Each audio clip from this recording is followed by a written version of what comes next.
Hello, FlimsyLunchTray here, and welcome to World of Warships for our Tuesday edition video today. As today we're going to be showcasing the Georgia, a Tier 9 American battleship that is super cool. It was my first coal ship, I believe, in the game, or maybe it was the second coal ship I had in the game. But the Georgia is still a very strong ship, and it still does well, I think, since when I first got the ship. I think back in 2020 was when I first picked up the Georgia. And so I decided to bust her back out. I think this was about 2 weeks ago when I had this battle here on Hotspot in domination mode. So this battle goes really well, at least for me. However, it is still a hard loss, is what I would say. So I want to showcase this video not only just to this ship's really cool, it's still really strong in the, currently in World of Warships 2022, but also I hope to point out a few things because the reason we end up losing this game is because of points, essentially. A lot of players can struggle, I would say, in the sense of not understanding that this isn't just a game about killing all the enemy ships, but it's a game that highly revolves around the capture points. Who controls them, who doesn't control them, and that can make a huge difference. I mean, that's how people get solo warriors and stuff, because your team controlled the caps, but however, you're the last player on your team, and there's still 4 or 5 enemy ships left, and you still win, even though there's only one of you versus 4 or 5 enemy ships, just because the enemy team didn't focus on caps, which is what's going to happen for the one player left on enemy team in this battle.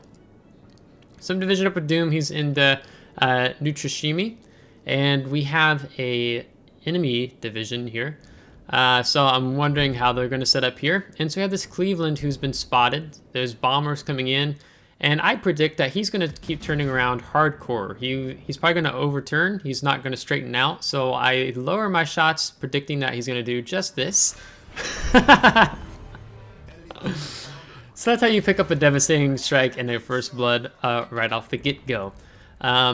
It's just being able to predict sometimes what enemy opponents may potentially do. So and then I predicted that he was just going to overturn to try to disengage and go away. Now we have a bit of a challenge here because we also have an Akatsuki out here. So I'm debating whether or not I need to actually push up on this flank. Just at this point in time, I was kind of waiting to see maybe the Akatsuki dump some torpedoes, but he has decided to come back within close quarters. So that means we're going to set our priority target on him, and we're going to do whatever we can to get rid of him. Because basically what Doom and I are working towards too is we want to win the flank here. So we get it 1 over pin. It's still worth taking the shot in terms of the percentage of health. I'll know some Battleship players just won't shoot a destroyer out in the open because it's like, oh, I don't want to shoot a salvo and wait 26 seconds for maybe not hitting enemy destroyer, but sometimes it's worth it even if you just get that 1 overpin because it can do over 1,000 damage alone. And that can be a big difference between a win and a loss, or maybe that enemy destroyer coming back later to kill you.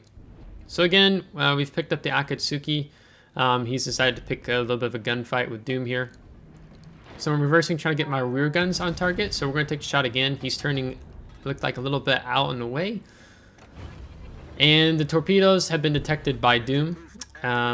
So that means I can push up here in this scenario. But we have this Prince Heinrich, who has the trump card of torpedoes, but he's turning out broadside here. So we're going to take the advantage here because he has hydroacoustic search. He's pressuring my clanmate since he has hydro, and I want to protect Doom.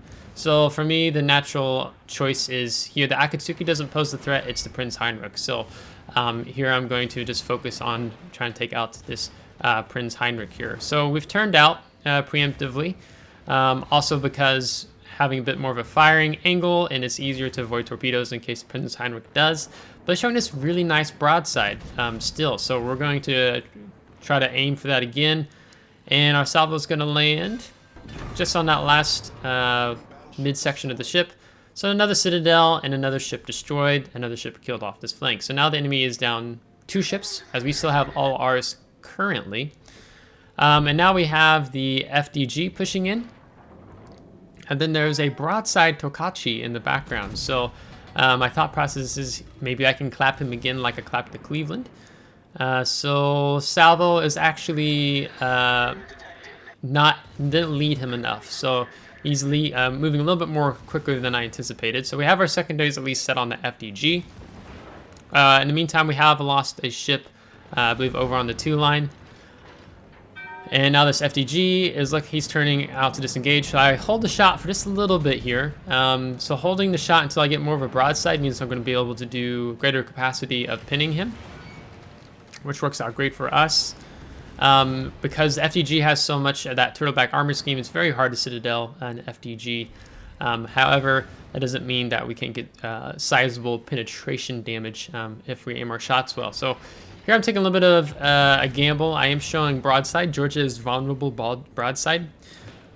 And looks like just an overpin, the rest are misses. And now is the time for me to go ahead and want to push up and support Doom. So we first want to finish off this FDG. We want to focus off the low health ship as he's burning. I've spammed the M key trying to get a little glimpse over the island, trying to help with my aim. The Tokachi unfortunately has rushed up on Doom, gotten really close in the smoke screen. So now I'm trying to get my rear turret onto the Tokachi.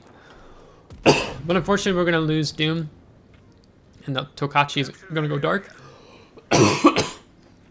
Sorry, I have something stuck in my throat.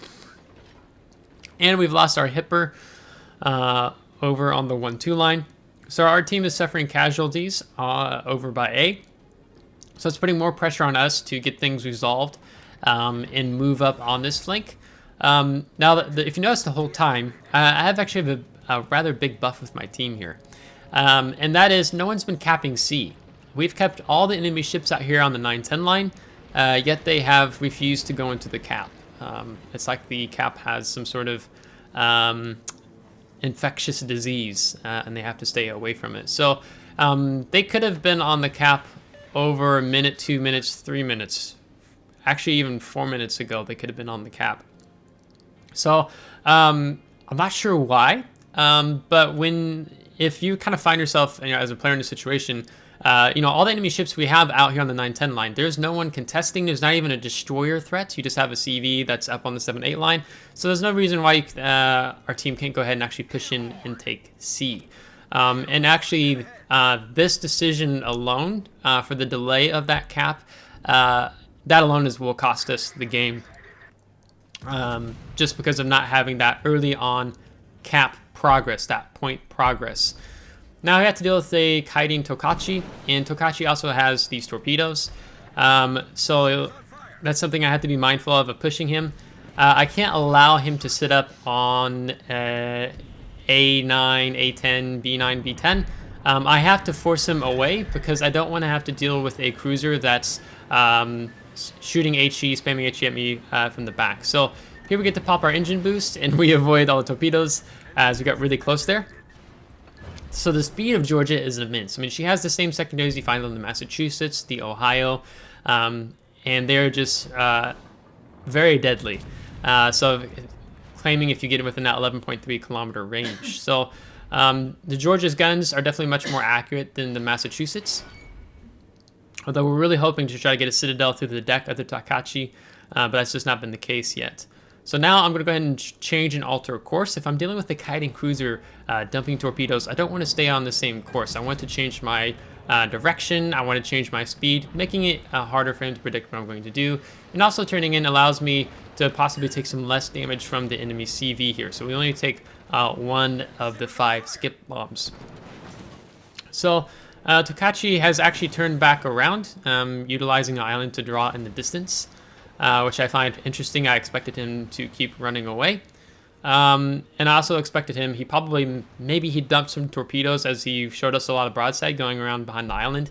Granted, I don't know what the reload time is on the Tokachi's torpedoes, so I'm really kind of guessing here. And so I decided to go ahead and take an aggressive turn out here. Because if I go left around this island, I don't want the Tokachi, as we lose our lock on there, I don't want the Tokachi to simply to run around behind the island on me. I want him to be away. So unfortunately, one of the things I even try to reflect on my own gameplay is that this is costing me time to not be able to push more into the map because our A flank has completely collapsed. Granted, we have the C flank.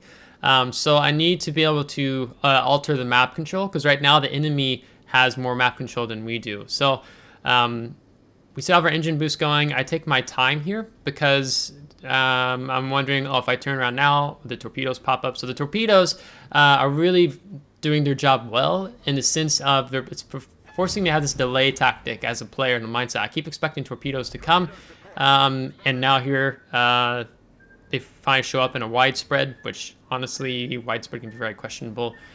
It's better to not do the widespreads. So it's this mental tactic. If I turn now, I'm going to get this broadside. So it has just having to deal with a kiting cruiser, it has torpedoes, has this mental impact on you as a player. And so it delays me again from being able to move up. Like I would have already been up by the island now if I kept sailing straight, if that Tokachi had been sailing more up along the A Bravo line to like, let's say 5 or 6 by now. So now I'm using the AA, or using the AA of the Tokachi and fishing with my depth charge airstrike to figure out where he is. So we saw his AA, so he's more up to the north. So I decided this is where I should just go ahead and focus on this Kronstadt. Now, note the shot placement here because I forgot that this is a thing you can do against the Kronstadt. Granted, we have 457mm guns. So he's actually slowing down his speed here. He's not pushing in so hard. And when we look to see where these shells land, they actually land through the bow of the Kronstadt and then penetrate down into the Citadel. So that's actually a weakness you can expose well on the Kronstadt, even though it's a really strong Russian cruiser, if you get those shots through the bow into the Citadel. So just a pro tip there for you. But again, it also is going to relate to what the size of your guns are if you're able to punch through that bow deck into the Citadel. Because, a tier 7 probably is not going to have that same chance as I do with Georgia, since Georgia has 457mm guns. So we're going to fish again, look to figure out where the Tokachi has gone. So we place 2 a little bit wide apart, and we can see, okay, now we have a good idea where he is. He's still further down and away. And I had previously popped that spotter plane to shoot the enemy Chikalev, because I was hoping to come up here and deal with him, but he ran away rather early. And for some weird reason, those CVs are really fast. So they're very hard to catch up to unless you're just going a straight line, hauling it with engine boost here. But because we have to deal with different enemy ships, it's been delaying us from getting over. So the Tokachi definitely kept running after circling around behind the island. So it is unfortunate in the sense that I regret with how you see this battle ends, that I just didn't keep pushing and run up along the left side of the island. But I was expecting him to come back in. But I think I let the Tokachi have the better of me a little too much. And I could have dealt with him much more swiftly, as we're going to have to wait and deal with him again later. So now we have the enemy Iowa. He's pushing up. And we still have our U-190 that's causing some issues for the enemy team down on the 1-2 line. So now the Iowa is the threat, and I need to deal with him. We catch the Tokachi out here, so I'm trying to get a shot off with my rear turret before he goes in behind the island. I'm hoping to get some damage here. And the Alaska here, I'm asking him to get back because he's showing broadside. I don't have enough time to type in chat and say, hey, don't be showing broadside to the Iowa here. Like, those 16-inch guns can definitely punch through and finish him, because the enemy team has the points advantage. And so we really need our teammates alive to deal with this. And so about to have the Iowa here, the Alaska picks him up, and he gets really lucky not to get clapped there by the Iowa's really accurate main battery guns. So now the deal is we need to push down and flip Bravo. Our CV in the Lexington is dealing with the Fletcher, who's pushing up across the G line. And unfortunately, our Lexington is out alone. And so he's definitely within torpedo range of the Fletcher. And props to him because he did move up into a closer place to support the team, rather than being back on the eye line. And he does already have 3 kills. So he's not a bad CV player. It's just unfortunate with how the Fletcher moves in here. And as he's wanting support from our Miyoko, you can see our King George. I actually have a lot of buff with our King George. He's not moved around. He's been in the cap, and he just plays super cautiously. So you're going to see some of my frustration a little bit later with him. But now I decide that I need to turn in to deal with the Tokachi. Here I'm predicting he's probably dumping torpedoes, so I want to stay more bow into him. Our Lexington does pick up the Fletcher, getting the 4th kill, which is great. So we'll see if he lives. We do finish off the Tokachi finally. I wanted to push in and finish him off. I did not want him to get away. But again, this is one of the scenarios. Maybe I could have just kept kiting towards Bravo and killed him, because he was pushing in and he has all these islands at his back pushing in.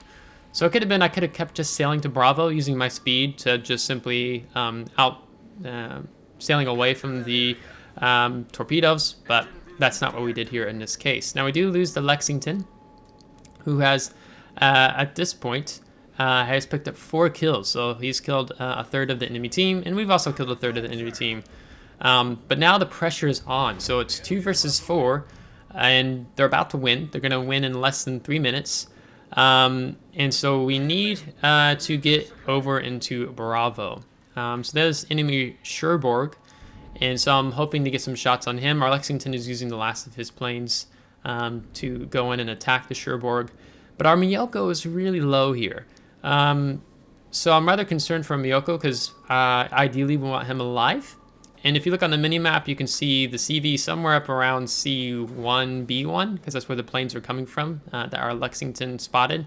So we know he's somewhere over there. In the meantime, you notice our Alaska sailed almost up to A10, and then now has decided, oh, I'm going to sail this way, because the CV was last spotted over here. I don't know how many times I watch players on my team sail towards the last known location of an enemy CV, and that enemy CV, last time he was there was 5, 6, 7 minutes ago, and he's on a completely different side of the map.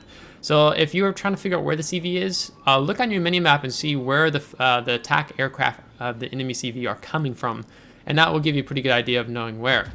Here the pressure is on. I need to kill the Cherbourg before he gets a shot off on our Miyoko. I'm not sure why his guns weren't even pointed this way. But we pick up the Kraken and we pick up the high caliber. And now the CV's coming in, so that's kind of the definite threat to our Miyoko. Unfortunately, he's broadside to the skip bombers of the enemy Chkalov, and we lose him. When you're dealing with skip bombers, you want to be bow in or sailing away from them. You want to present as small as target as possible. When you're dealing with the torpedoes, when you're dealing with skip bombers, when you're dealing with attack rocket aircraft, you want to present as small as target as possible. So there, it was unfortunate because we really needed our Miyoko. One, it would have helped us with the cap progress here.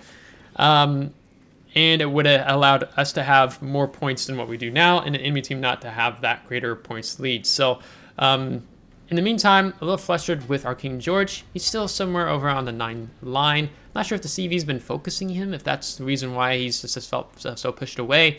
Our Alaska's still hunting for the CV, who's no longer even close. And we've picked up Bravo, but now we only have a minute 18.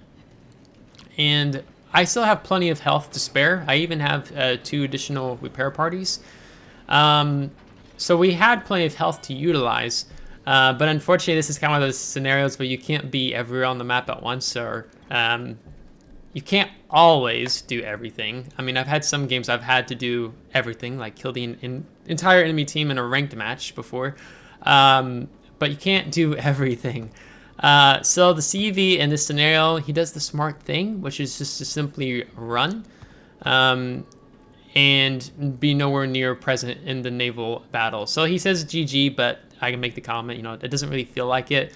Not that I'm frustrated or angry with the CV player. It's just that, between 2 players on our team, 2 of us, we've killed 9. And that still wasn't enough, even though we dominated our flank and did what we were supposed to. So sometimes you're just going to have those matches in World of Warships where you're going to have those hard losses, despite your best efforts, even when you try to communicate with the team.